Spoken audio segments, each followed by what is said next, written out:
Hello guys, welcome back to my channel this college studio by Akshay Srivastava. आज मेरे साथ हैं CA में मिस्टर रजत जैन सर। बहुत अच्छी फैकल्टी है और प्लेयर सेक्शन में और बहुत ही अच्छे इंसान हैं। तो आज हम इनसे जानेंगे इनकी CA की जर्नी, इनकी CA की जर्नी कैसे रही। Sir welcome to the studio. Thank you so much. सबसे पहले तो बताइए आपका CA की जर्नी कैसे रही, कैसे आपको मोटिवेशन मिला कि आपको CA करना।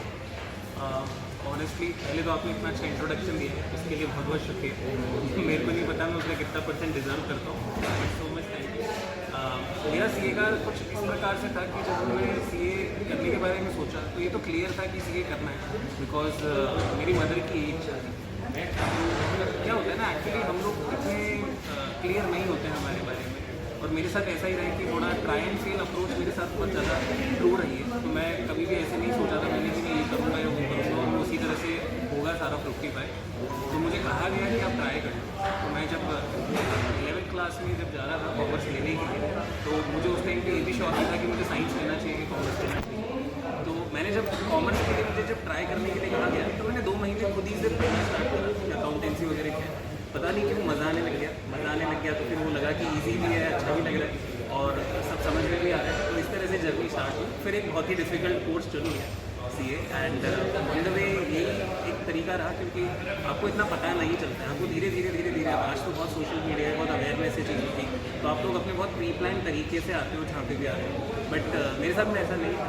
तो eventually I started into it, and thankfully वो सब कुछ एक बार में होते चले गया। तो उसका मोटिवेशन मिलते रहा कि चलो करते रहो, इसे परसू करते रहो। तो ये नॉर्मल सा बड़ा था मेरा, ऐसा कुछ स्पेशल नहीं था या कुछ बहुत अलग से नहीं सोचा था। तो आजकल जैसे कोचिंग का बहुत ज़माना चल रहा है कि बच्चे कोचिंग के आते हैं, जैसे आपने कहा आपने सेल्फ स्टडी करके फर्स्ट अटेंडेंस सारे अपनी डिग्री ले लिया आपकी। तो कोचिंग और सेल्फ स्टडी आप क्या सोचते हैं कि बेनिफिट है फॉर द CA स्टूडेंट जब हम प्रोफेशनल कोर्सेज की बात करते हैं, प्रोफेशनल डिग्रीज की बात करते हैं? तो व्हाट डू यू थिंक कि कोचिंग, सेल्फ स्टडी या combination of this? I feel कि देखो हमारे टाइम पे ना बहुत सारी कोचिंग होती भी नहीं थी ऑनेस्टली। मुझे ध्यान है कि मैंने थ्योरी सब्जेक्ट्स का कोई कोचिंग लिया है और फाइनल मुझे टाइम नहीं मिला, क्योंकि मैं CS और CW साइड बाई साइड परसू कर रहा था। तो सेल्फ स्टडी बेसिस पे होते चला गया, तो बाकी चीज़ें भी सोचा कि अब उसी पे कर लें। तो ऑनेस्टली बोल रहा हूँ, तो मैंने 1-2 कोचिंग लिया फाइनल। मैं नाम भी बता दूंगा, IDT एंड SFM। मैंने इन 2 कोचिंग को फाइनल में परसू करा टीचर्स के पास जाकर। तो ऐसा नहीं है कि हम इसे कहीं से भी या किसी एंगल से गलत हो गए। प्रॉब्लम और सोल्यूशंस जो है वो चेंज हो गए हैं over a period of time. Actually क्या हो गया है ना कि जो कोचिंग है वो अब एक इस लेवल पे आ चुका है कि बच्चों के लिए अगर जो कोचिंग नहीं कर रहा उसको कहीं ना कहीं एट पॉइंट ऑफ टाइम ना मोटिवेशन में इशू आ जाता है। उसको लगता है कि शायद मैं कुछ समझ नहीं पा रहा हूँ, तो अगर मैं ये करता तो शायद बेहतर समझ पाता। तो कहीं ना कहीं वो एक डिमोरलाइजिंग फैक्टर आता है। बोल दो आप जब भी पढ़े, अगर आप किसी चीज़ को समझ पाए, ठीक है, और आपको उसका आप रिटेन कर पाए, तो उस चीज़ के लिए आपको कोचिंग की रिक्वायरमेंट नहीं है। एंड जो भी जना सेल्फ स्टडी से इस कोर्स को क्लियर करना चाहता है वो कर सकता है। कोचिंग ने सिर्फ एक चीज़ को सुधारा है, और वो ये है कि अगर अदरवाइज किसी का टाइम टेबल नहीं बन पा रहा है मुझसे पढ़ने का, सेल्फ मोटिवेट नहीं हो पा रहा है, डिस्ट्रैक्शन बहुत ज़्यादा है, तो बस वहाँ पे जाकर के मैं ऑनेस्टली बोलता हूँ तो कोचिंग का एक हेल्प है कि हम अपना एक शेड्यूल सेट करते हैं, अपनी क्लासेज आप लेने लग जाते हैं। जैसे हम वर्चुअल पढ़ाते हैं तो हमें पता है कि डिसिप्लिन की बहुत कमी है उसमें। तो ये चीज़ हमने देखी है कि over a period of time देखो बच्चे को सारी जागरूकता खुद ही रखनी है। तो मुझे ऐसा लगता है कि कोचिंग करता हुआ बच्चा भी सेल्फ स्टडी ही कर रहा होता है, वरना अगर सब लोग कोचिंग से और अच्छे से कर ही लेते हैं तो हर कोचिंग में शायद हर बच्चा पास होता है। तो कहीं ना कहीं मुझे लगता है कि वो एक सेल्फ एवेल्युएशन, वो एक सेल्फ मोटिवेशन, वो एक self continuation of anything and everything is very very important. और मुझे लगता है वो बच्चे का ऊपर ही होता है सारा का सारा होता है। तो हमारा बहुत कम रोल है, हम लोग बस ये चीज़ है कि कुछ चीज़ें बहुत अच्छे से गाइड करते हैं, और आपकी कई जगह पे जो प्रॉब्लम है उसके लिए एक रेडी रेकनर है कि कोई मिल गया, हाँ इसकी हेल्प ले। लेकिन ऐसा नहीं कि कोचिंग बिना नहीं हो सकता, और मैं हर जने को रेकमेंड करता हूँ उसे एक बार खुद से बिल्कुल पढ़ने का ट्राई करना ही चाहिए before pursuing any coaching. At least उसको एक आइडिया रहेगा कि मुझे क्या ढूंढ रहा हूँ उस सब्जेक्ट में, तो उसको मालूम रहेगा कि मेरे को किधर जाना चाहिए किधर नहीं जाना चाहिए। तो ये भी बहुत अच्छी चीज़ है, बहुत बड़ा टूल है यहाँ जब हम बात करते हैं प्रोफेशनल कोर्सेज डिग्रीज। एक गाइड के तौर पर कोचिंग इंस्टीट्यूट एंड टीचर्स जरूर हेल्प करते हैं। जैसा आपने कहा कि सेल्फ मोटिवेशन जो है बच्चों में काफ़ी आजकल देखने को मिला है कि वो यूज़ कर रहे हैं उसमें, और मोटिवेशन की बहुत कमी है। अटेम्प्ट हो जाते हैं, जो फेल हो जाते हैं तो डिमोरलाइज हो जाते हैं। तो आप क्या बच्चों को मैसेज देना चाहिएगा मोटिवेशन लेवल जैसे स्ट्रॉन्ग रखें और वापस बैक टू प्रिपरेशन से? एक इम्पॉर्टेंट मैंने चीज़ देखी है कि आप मतलब जैसे लोगों के साथ रहते हो ना वैसा हो जाता है। तो आप कभी आप अगर बचपन में कभी क्रिकेट खेले होगे अपने ग्रुप के साथ और अगर एक कोई पर्टिकुलर आपके साथ में फ्रेंड होगा जो एक शॉट बहुत अच्छा मारता है तो शायद बाकी लोग भी उसको सीखने की कोशिश करते हैं। तो क्या होता है ना जब हम एक ग्रुप में रहते हैं और हम जब एक कोशिश करते हैं सब मिल करके, ठीक है, तो हम लोग ना बेटर होते चलते हैं। तो मुझे लगता है मोटिवेशन जो है वो एनवायरनमेंट सुधारने से बहुत अच्छे से सुधर सकता है। तो मैं बच्चों को कहूँगा कि वो लोग लाइब्रेरीज और कॉमन स्पेसेस अगर सेल्फ स्टडी भी कर रहे हैं ऐसी जगहों पे जाके पढ़ें और वहाँ पे देखें, ऑब्जर्व करें लोगों को कि वो लोग कैसे कर रहे हैं और उनको क्या क्या आ रहा है। तो क्या होगा ना एक मोटिवेशन मिलता है, competition creates motivation. So environment is very very important. That is मैं अभी भी हमेशा जो बच्चे IIMs वगैरह में जाते हैं और भी बड़े इंस्टीट्यूशंस में जाते हैं तो हम उनके लिए ये नहीं कह रहे कि वो लोग अपना डिग्री करने जाते हैं। हम लोग ये कह रहे हैं कि वो एक बहुत अच्छे एनवायरनमेंट में जा रहे हैं जहाँ पे बहुत लोग बहुत नई चीज़ें सोच रहे हैं and that is what they are looking on. So obviously environment matters more than anything else. तो जैसा एनवायरनमेंट होता है वो मोटिवेशन को ज़ील अपना पड़ जाती है। आप 4 फिट लोगों के बीच में बैठे हैं, आप अनफिट है तो आपको अपना ज़ील आएगी कि मुझे फिट होना है। तो दैट इज़ इम्पॉर्टेंट। तो सही लाइक माइंडेड लोगों के साथ जुड़े और उनको उनके साथ रहें। तो जितना रहेंगे उतना ज़्यादा आप आगे मतलब भाग पाएंगे और तेज़ जाएंगे। इंस्टीट्यूट ने जो लॉन्च किया अबाउट दिस प्रोग्राम स्टूडेंट्स के लिए, तो आपको क्या लगता है कि वो कितने हेल्प करते हैं उनके ओवरऑल डेवलपमेंट में, लाइक स्पीकिंग स्किल्स में, कम्युनिकेशन स्किल्स में, कैसे वो ऐड ऑन करते हैं उनके ओवरऑल पर्सनालिटीज में?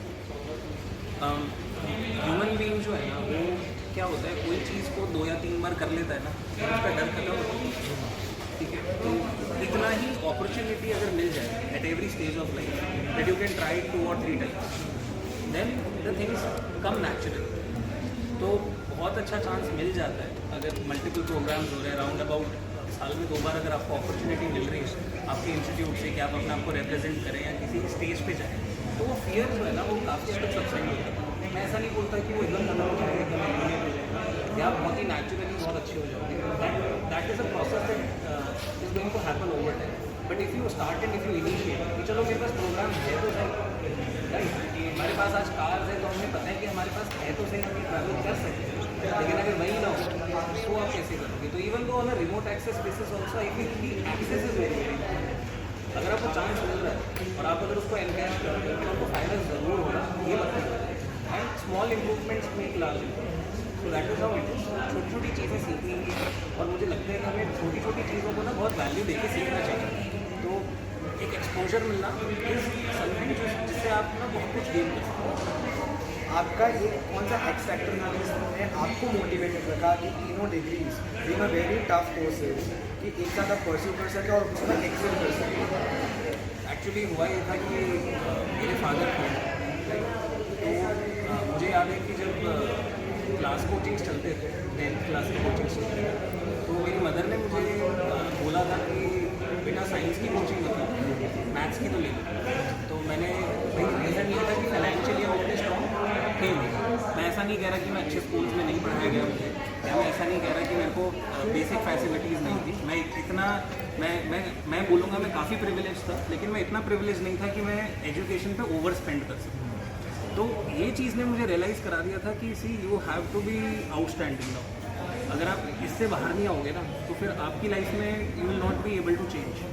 तो ये चीज़ मेरे समझ में आ गई थी और जल्दी समझ में आ गई थी, क्योंकि पिताजी नहीं होते हैं तो आपको पता चल जाता है कि बहुत चीज़ें आप बहुत कम समय में आप मेच्योर होने लग जाते हैं, जिसके बाय डिफ़ॉल्ट कि आप बहुत जल्दी मेच्योर हो जाते हैं। तो वो मेच्योरिटी जो है मुझे लगता है वो थोड़ी जल्दी आ गई। तो मुझे लगा कि मेरे पास टाइम कम है और मुझे ज़्यादा अचीव करना है, बिकॉज काफ़ी लोगों को एक फाउंडेशन मिल जाता है, ठीक है, जो पेरेंट्स से आ जाता है, जो इनहेरिटेंस से आ जाता है। मेरे पास नहीं था, तो मुझे पता था कि I have to build everything from scratch, so I can not avoid anything. तो मेरे को ये चीज़ समझ में आ गई थी 10th में। मतलब मैंने पहली चीज़ जो है ना, पहली जंग जो है मेरी लाइफ में वो 10th में जीत ली थी, जब मैंने साइंस का ट्यूशन नहीं लिया और उसके बावजूद 93 मार्क्स मैं लेके आया राइट बोर्ड्स में। तो वो मुझे लगता है कि वो मेरे लिए टर्निंग पॉइंट था लाइफ में कि मैं खुद कुछ कर सकता हूँ। इसने मुझे सेल्फ स्टडी करने के लिए भी बहुत मोटिवेट करा, काफ़ी हद तक बहुत अच्छे लेवल्स तक। और मुझे लगता है कि हर जने की ना कोई छोटी जीत ही होती है जो उसे बड़ी जीत की ओर लेके जाते हैं, वो एक कॉन्फिडेंस लाती है। So that was the thing that happened and eventually उस तरह से फिर 12th के बाद जब लगा कि हाँ परसेंटेजेस अच्छा है, तब 95% आया था। जो बेस्ट स्कोर होता है उसमें 96 था। SRCC में एडमिशन हो रहा था, CU में, हर जगह हर कॉलेज में ही हो रहा था इनफैक्ट। तभी जब लगा कि नहीं सीए करना चाहिए और ये चॉइस लेना चाहिए, तो I took it as an aggressive choice कि चलो सीए कर रहे हैं और साथ में बाकी 2 कोर्सेज को भी मर्ज कर रहे हैं। And the only reason was for that was कि कंटिन्यूटी ऑफ स्टडी बनी रहेगी। एटलीस्ट मैं कुछ ना कुछ पढ़ते रहूँगा तो वो गैप नहीं आएगा तो I will be able to be more aligned with the coaching part. तो मेरे को बार बार कोचिंग लेने का ज़रूरत नहीं, मेरा मल्टीपल रिविजन उसी में हो जाएगा। तो that was the thought process. तो थॉट प्रोसेस इतना सा ही था और वो चीज़ें होती चली। सो गाइस, अगर सक्सेस की कोई सीमा नहीं होती, अगर आपके दिल में जज्बा है और गोल अचीव करने का लगन है ना, तो आप कुछ भी जीवन में हासिल कर सकते हो और फेलियर्स मैटर नहीं करते। It's a part of success, I believe that yes. So thank you so much sir कि आपने अपने बिजी शेड्यूल से टाइम निकाला और आप यहाँ पर आए। Hope so meet you soon very soon. Thank you so much. Thank you.